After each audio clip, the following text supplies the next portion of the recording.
I think I can speak for every single Blue Jay fan that's still around, really. I don't want to see Edwin Jackson anymore. I got nothing against the guy personally. I got nothing against him as a person. But as a pitcher for the Toronto Blue Jays, it is really difficult to watch this guy go out there and pitch. And this game started out to look real good early on. Top of the first inning, Derek Law does a great job against the 1-2-3 guys in the Los Angeles Angels lineup. Gets a couple strikeouts, then jams Mike Trout and gets him to fly out to Kevin Biggio. A 3-out, 3-down first inning. You're feeling good. We go to the bottom of the first, and Kevin Biggio up on a full count, and he gets a pitch on the outside half. A fastball 97 miles an hour on the outside half. And because this guy has tremendous power, he's able to drill it to center field, and it's gone. Kevin Biggio with his 4th home run of the year, and like that, the Jays have a 1-0 lead. You're feeling fantastic right now. Top of the second inning, Edwin Jackson comes in. Now, we saw this happen in the Baltimore series, and it worked out pretty good. Who's leading off for the Angels in the top half of the second? Justin Upton, a guy who has not swung the bat all year. This is his first at bat. And Edwin Jackson throws I wouldn't say cement mixer because it was a fastball, but it almost right down Broadway. And Justin Upton on the first swing of his season crushes a ball into the flight deck. And we're tied. Next up, Cole Calhoun, 2 pitches after the Justin Upton home run. He hits a solo shot to right field, and in 3 pitches, the Jays' 1-0 lead turned into a 2-1 deficit on 2 solo shots. Just awful. Oh, and he wasn't done just yet. Then Mike Trout gets a 2-run double. And that was a misplay by Kevin Biggio in left field. I want to get to that a little bit later on. And then Shohei Ohtani hits a 3-run shot. So you guys do the math. That 1-0 lead turned into a 7-1 deficit. Edwin Jackson went 2/3 of an inning. Gave up 6 hits, 7 runs, walked 2. The guy got 2 outs. He couldn't even get out of the second. They bring in Gaviglio, and he gets the 1 out to end the inning. And we're expected to watch this and have faith in this team. Look, I understand we keep hearing that they're really thin right now, or the Blue Jays, so that's why they keep rolling Edwin Jackson out there. But this is just downright embarrassing. I mean, this guy can't even get out of innings, 1 inning for that matter. Coming into the game, he had an ERA of 10.22. Considering he gave up 7 earned runs in not even an inning, what is it now? 12.43. That is absolutely horrendous. He has almost given up as many home runs as he has innings pitched. That shouldn't happen. That's not normal. Now, the Blue Jays, the rest of the way, didn't do that bad. Sam Gaviglio went out in the 3rd inning and gave up, an RBI single. Then in the top of the 5th, they got another run on a sac fly from Justin Bour. And then Mike Trout hit a solo shot in the 6th inning. And they just kept piling on, right? It was 10-1, right? The Jays aren't feeling anything. And Gaviglio gave up the run, and who was the other one that gave up the run? It was that Kingham guy, the guy that we got just not too long ago from the Pirates, who hasn't had a scoreless inning since he's come over here. So that's great. The rest of the way, though, the Jays didn't do that bad. Now, okay, ideally you're down 10-1, so it really doesn't matter at that point. But let's get into some positives. So, David Phelps, guy picked up in the offseason by the Toronto Blue Jays, didn't pitch at all last year. He's had a rough time, right? Obviously, with injuries, he's had a long recovery time. And we saw him recuperating the minor leagues and hadn't looked too bad. And he goes out there in his first game with the Toronto Blue Jays. He goes an inning, no hits, walks a batter, but no runs and a strikeout. Clean inning there, the first clean inning, for a pitcher, All the other pitchers give up runs. Derek Law did really well. I'm going to give that to him. And then Tim Mesa had a clean inning. He gave up a hit, but that was it. And Daniel Hudson walked a couple batters in his inning of work, but no runs came across the score for him. So the final 3 innings, the bullpen did a good job. But really, the damage was done. You were down 10-1. Now, they do show a little bit of fight there later in the ball game. Bottom of the 7th inning, Randall Grichuk up. They bring in Lourdes Gurriel Jr. to pinch, I think it was pinch run, for Teoscar Hernandez.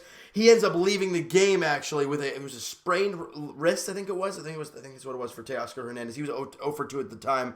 But Lourdes Gurriel Jr. comes into the ball game for him, and Randall Grichuk gets a ball in the inner half, a fastball in the inner half, and he pulls it. And it was a line drive shot way out of here. That's made it 422 feet off the bat. And then it's a 2-run shot, and the Jays cut the lead. It's 10-3 now. We go to the bottom of the 8th inning with Eric Sogard on, and Cavan Biggio at the dish again. He belts one to right field, and it's gone. His 2nd home run of the game, 5th home run of the year. And it's another 2-run shot, and the Jays cut the lead. It's now 10-5. But that's all they could do. I mean, he didn't expect them to come back from a 10-1 deficit to win this ball game. But where are the positives, James? Where are the positives in this game? Because there has to be some.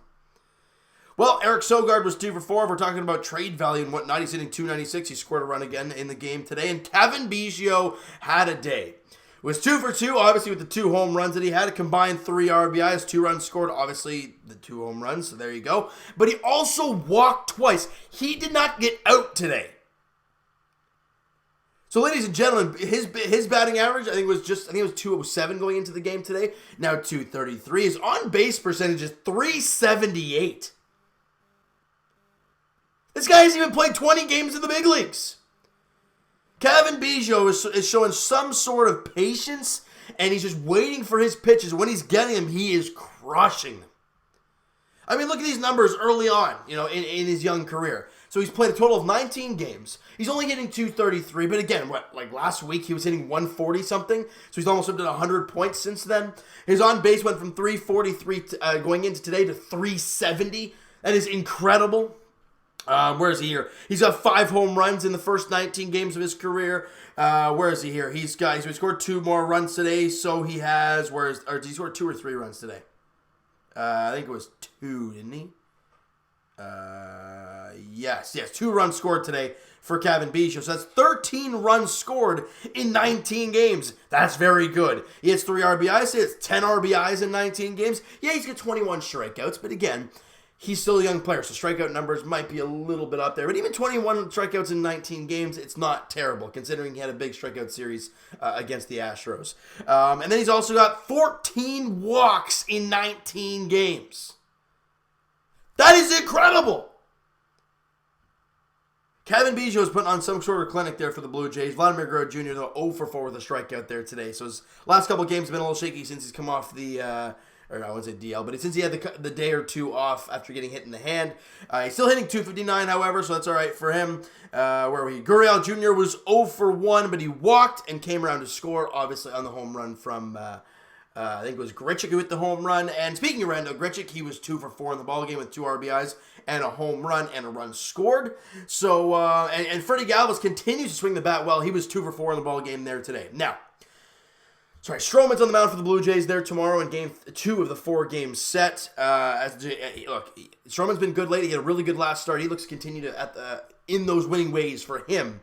But I want to touch on something here real quick. I understand that you're trying to figure this team out if you're the coaching staff. I get that. But if you're Charlie Montoyo and you look at Cavan Biggio for a second, okay? And he has played first base, he has played second base, and he has played right field.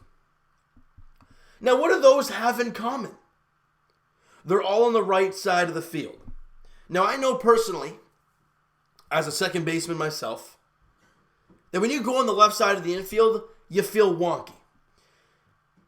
Now, he put him there in left field today. I understand you're trying to try things out. I get that. But people are actually trying to pay money to watch this team play, not tryouts. If you're going to do that stuff, either do it in the minor leagues or do it in spring training. That's just I get it. I understand you want to try him out there, but look, he's probably going to be right back in right field. This is his first game in left. And you saw how he misread that ball on the Mike Trout 2-run double. What if he made that catch? Could have been an entirely different inning. You never know. Now, when a ball comes off the bat, when you're in a totally different situation, it throws you off. I don't care who you are. If you're so used to playing on the right side of the field and you're so used to the trajectory from balls off the bat from that side of the field, and then you flip to the other side, it ain't easy. So see Kevin Biggio out there misread that ball from Mike Trout. What's he supposed to do? Yeah, we'll make the catch. Well, yeah, we could all say that. But I just don't agree with what Charlie did. Reason being, who were the other outfielders? Well, Randall Grichuk played right field and Teoscar Hernandez played center. Okay, so Teoscar Hernandez, basically since he's been here as a Blue Jay, he's played a lot of left field. Now, everyone's going to say he's terrible out there and all that, blah, blah, blah. But this year, he hadn't looked at that bad in left field. So, why wouldn't you put him there? Randall Grichuk knows how to play center field. You put him there, and then you have Biggio in his regular spot and right. Instead of flipping everything around, making I wouldn't say making Biggio uncomfortable, but putting him in a situation where he's not used to playing and have something like this happen. Now, if Teoscar Hernandez was out there, would he have made the catch? We'll never know. I just don't agree with what Charlie Montoyo did, putting Biggio out there and left. Now, I understand he's trying to try things out and whatnot, but again, as Josh Donaldson would say, it's the tri league, it's the get it done league. I mean, ideally, this is a rebuild for the Blue Jays, so they get it done league. Maybe it ain't there just yet, but it's tough, because you watch that, you see that play, and you're like, man, what if he makes that catch? Does Jackson get out of it? We'll never know. All right, so let's get to the minor leagues here real quickly before we wrap this thing up. It's a fairly long video already. The Buffalo Bisons, I don't, they didn't play today. I don't think it was. Did they play today? Anyways, no, they didn't play today. They play tomorrow. And I don't know what's going on with my Wi-Fi, guys. Everything's all over the place with my Wi-Fi over the last few days. I'm trying to load up the websites here for all the minor league teams, but it's screwing me around real quick. I know there was one guy in the comments, you know who you are if you're still watching this video, that actually gave a pretty good update on the youngsters down there. My boy Yenzi Diaz putting up a great performance. I was going to talk about him, but again, the minor league stats aren't really loading for me. And I think TJ Zoich, I think he was in Dunedin there today. I think it was, or was it today? I think it was today. And they're actually in a rain delay. I think it maybe got postponed to tomorrow. But he had a rough time in 4 innings. I think he gave up 4 earned runs and whatnot. A really tough time for him there. I'm trying to think off the top of my head what the heck happened also in the minor leagues here, because this is not really liking me now. Okay, so there's New Hampshire. Is it going to load for me, or is it going to really... Okay. Gotta love the internet, people. You just love... the New Hampshire's actually going to load for me? Okay, so this was on... When was this? Sunday. Forrest Wall 1 for 5 in the ball game.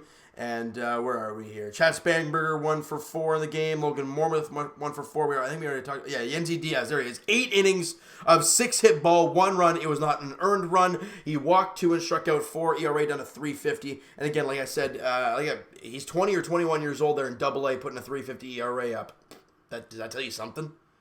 Yenzi Diaz is doing a really good job there in Double-A, New Hampshire, getting the job done. Now, holy smokes, Buffalo actually loaded here. So on Sunday, Bo Bichette was 0 for 4, and Richard Urania 3 for 5 in the ball game. And David Paulino doing great things. The last couple starts for him has been fantastic. He had 5 innings, 4 hits, 1 run, walked 2 and struck out 6. His ERA is now 3.45 there in AAA. And again, with the whole Edwin Jackson situation being the way it is right now, I think you look at a guy like David Paulino, a guy I don't know if he's a part of the future or not. Now, ideally, he's had some injury issues, so he hasn't played a lot this year. However, with the horrendous play of Edwin Jackson with his team, I think you can't throw him back out there after a game like this. You just can't. For his sake emotionally, and for Jays fans watching it. It's embarrassing. So that's my personal thought. David Paulino might not be a bad option for that.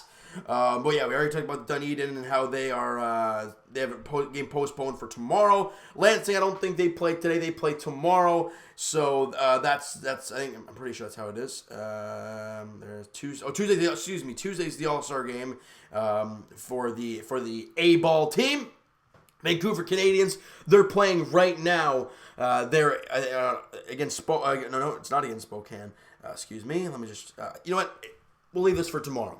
It's a 1-1 game right now in the Vancouver Canadians game, and I'm gonna keep an eye. I'm gonna try my best to keep an eye on the blue field as well. I understand this really low in the minor leagues, but there are gonna be some guys down there that you might want to keep an eye on, Jays fans. So.